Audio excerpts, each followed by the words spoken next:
Hi guys, PJ here. Today I'm working on a Hyundai I20 2015 model, and we're going to be fitting, you guessed it, a front dash cam to this vehicle. Now we're going to fit it so that all cabling's hidden away, and the fact that the camera will go on and off with the ignition key.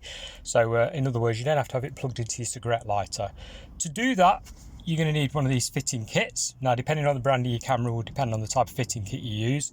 This one terminates in a mini USB, which is compatible with this camera, and as you can see, terminates in a earth and a power.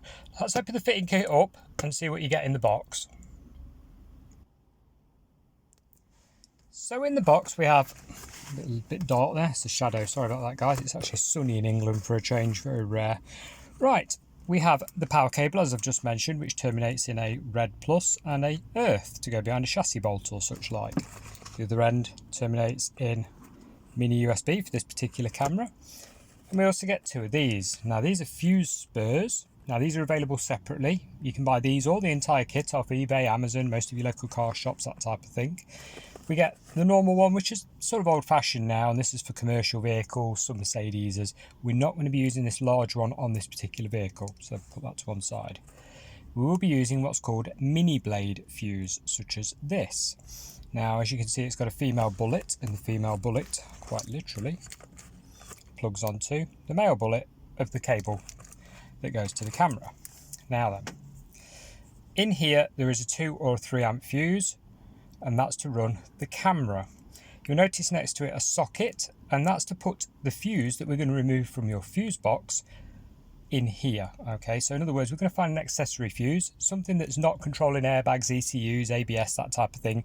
We're going to find something that's accessory, such as heater motor or maybe cigarette lighter socket, etc. Some fuse that's non-essential will be used to go in here, and then this plugs in where that fuse removed from. So that's that bit. This is a ferrite filter, and basically you wrap your power cable around it as near to the camera as possible, so the black part of the cable. It opens up, it's on a hinge, little clips, look, there you go, and you wrap your cable around it, through it and out again. I'll show you that in a second. Next up, let's have a quick look what ideal tools you could use to do this job. This is my general run-of-the-mill kit that I always use. In here you've got a multimeter to test the power, or you can use one of those little test probes like a screwdriver with a light bulb in the end, just to touch the end of a fuse to see if it's live or not with the ignition on and off, which I will show you shortly. A couple of cable ties. Plastic leverage tool. Now this is probably the most important part of the kit for me. You have to lever some plastic trim off. Now you don't want to do it with a screwdriver, you will put dents in it, it will look horrendous. It's meant to be a factory fitted finish as much as possible. These things are again available off eBay, Amazon. They're strong plastic and you can just use them to lever plastic trim off. Now a lot of modern cars, including these Hyundais, they're all on plastic clips, the trim are, so this is essential really. Local car shops should also sell these in little packs of different shapes and sizes. Some electrical tape, some cable snips might be needed, and some long nose pliers. Now long nose pliers I actually use to remove the fuses out the fuse box.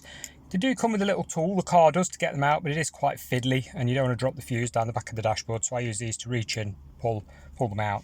The Hyundai is not too bad, the fuse box is really easy to get at. Some vehicles it's in a really stupid place, and these are essential. So next up, let's have a look at fuse box. So fuse box, right hand drive car, this one is literally under the steering wheel. We put a hand in and we pull. It's as simple as that. There's also a diagram on the back telling you exactly what fuse does what, which is quite handy. Fuses just there. Now we're on to prepping the power cable. Okay, so this is your replacement power cable that came in your fitting kit, and as you can see, this is the filter, the ferrite filter, popped open on its hinge. So what we do, we lay the cable in it, wrap it round the back of it, through the middle of it again, and out, like so. So it's through it, round the back of it, and out again. This is to help stop interference with DAB radio. To be honest, they have limited success. If your car does have DAB, it's hit or miss if you get any reception at all when you fit a camera. Mostly rear cameras cause the problem, but I have known fronts to cause the problem as well. So bear that one in mind. Seek advice from your retailer regarding that. Moving along the power cable, we've measured it up across the top of the headline and across the top of the roof so it goes over the rear view mirror. Wrap a cable tie around it, and then again where it goes over the driver's view, like so. Snip it off, cover it in electrical tape. Now you're thinking, why do that? Well, fitting hundreds and hundreds of these every year, basically if you hit a pothole or similar with our lovely quality roads, the cable can dangle down in front of your view while you're driving along, and you don't really want that. What this does is beef the cable up so that it has something to grip onto above the headlining. I wrap some tape around them because when you snip a cable tie, the edge can be razor sharp. In theory, driving along, it could rub the inside of your headlining and make a mess, so it's just to pad it out. Next step is to gently get your fingers and ease the cable above the headlining. So just sort of tuck it in so it dangles down to the passenger side of the rear view mirror. Oops, sorry there, just bumped the camera. So basically you can get your fingers in, just ease your fingers behind it. Don't got it like a bull in a china shop. It's only a fibre substance, you don't want to wreck it up. So ease it all the way along. You get this plastic thing here, look, you can just tuck it very easily behind it all the way along until you get to the pillar here. Now the pillar, again, they're only on plastic clips, so what we're going to do is pull this rubber seal down with the door open, currently keeping the door closed because we've got heavy construction behind and it's interfering with my microphone. So we're going to pull the rubber and that'll ease it away, and we can get our hand behind this, our fingers behind it, and just ease it forward. Tuck the cable behind the airbag that sits behind you. You can get your fingers behind the airbag, so no big deal. Just ease it behind it and run it down the edge here.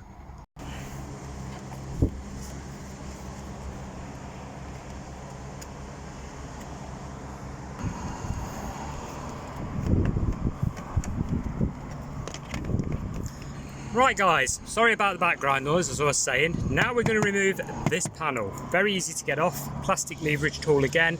You basically hook it in, I'm going to need both hands for this, and pop. And it will pop outwards. It's on clips periodically around its edge.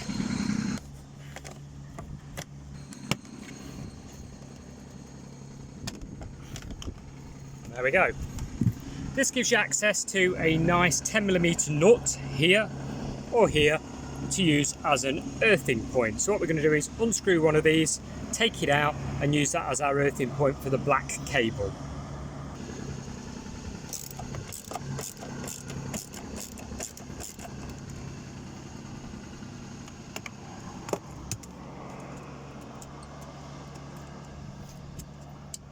Be careful you don't drop this down the dashboard into the abyss there, because it's tricky to get back out. I know, because I've done it once in the past. Not a good day. So here's my earth cable. You've noticed I've put a ring terminal on the end of this particular one. I don't have to, but I like it to be very secure. And then a washer on the end of it so we can put the whole lot back in.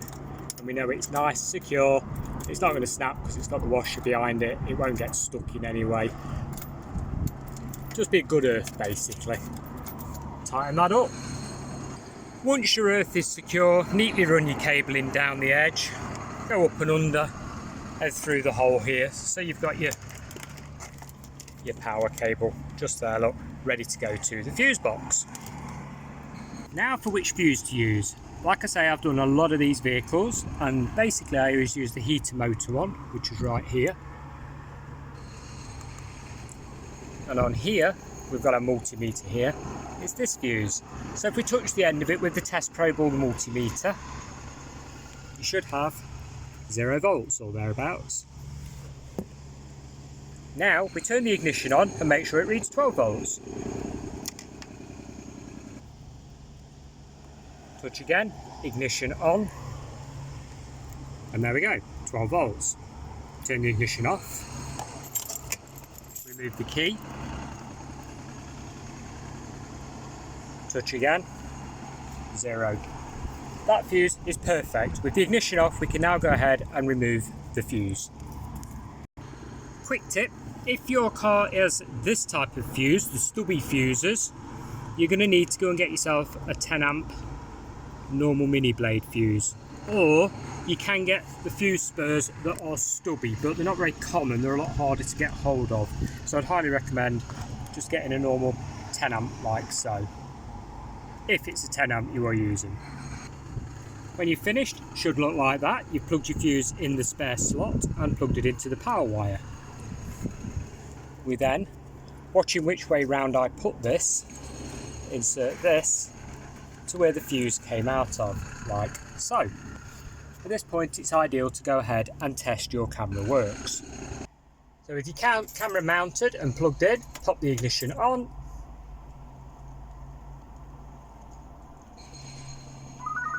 And there we go. Your camera's booted up nicely and ignition off. Camera goes off. Now we've just got to tidy up all our spare cabling.